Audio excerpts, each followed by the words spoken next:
Alright, for the final word problem in this set, we're going to look at another work problem, but this time an oil slick. Now the change in this problem is that there's work being done by one item alone before things start working together. So, an oil slick is being cleaned up by a pump that can clean the slick in 10 days working alone. 3 days after the spill, a high-powered pump that can clean the slick in 8 days, that is working alone, begins working. How many days does it take to clean up the oil? Well, think of it like this. We have one job to complete. So I want to write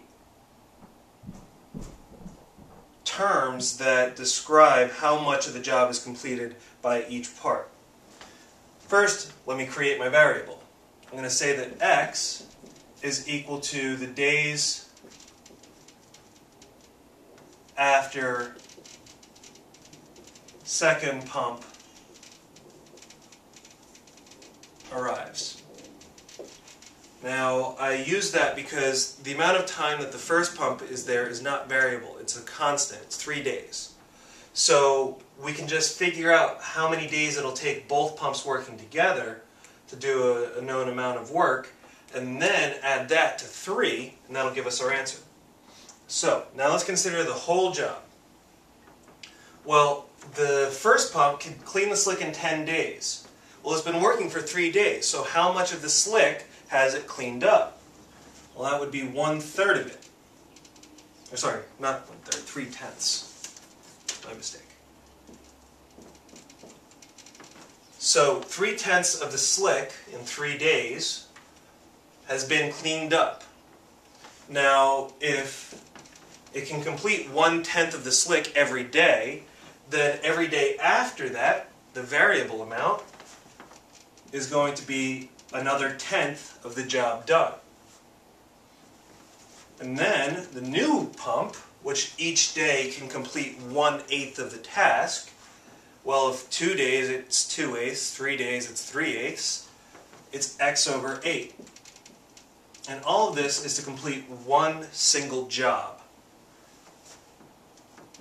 So it's at this point that we notice we have a constant and two variable terms. So we have 1 minus 3/10, which is 7/10. And then we have x over 10 plus x over 8 is equal to 7 over 10. So what's this saying? This is saying how long will it take both of these working together to complete 7/10 of a job? That is because 3/10 has already been completed. Well, the LCD of 10 and 8 would be 40. So I'm going to multiply both sides by 40.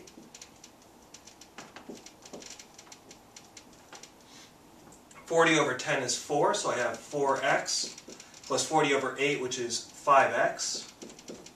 And this equals 40 over 10 is 4 times 7 is 28. So 9x is equal to 28. Divide by 9. X is equal to 28 over 9, which reduces to 3 1/9. And that, like I said at the beginning, with the definition of the variable, is days after the second pump arrives.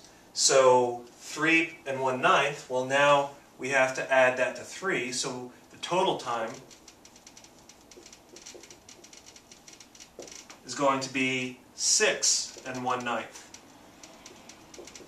days. Now let's see if this passes the sniff test. Well, the high-powered pump working alone would only be able to do it in 8 days, so we're definitely working faster than that, and we're working faster than the 10-day pump can do, and we're doing it a little bit less than 2 of those pumps working at the same time, which would be 5 days. So this definitely makes sense. It's within the realm of possibility.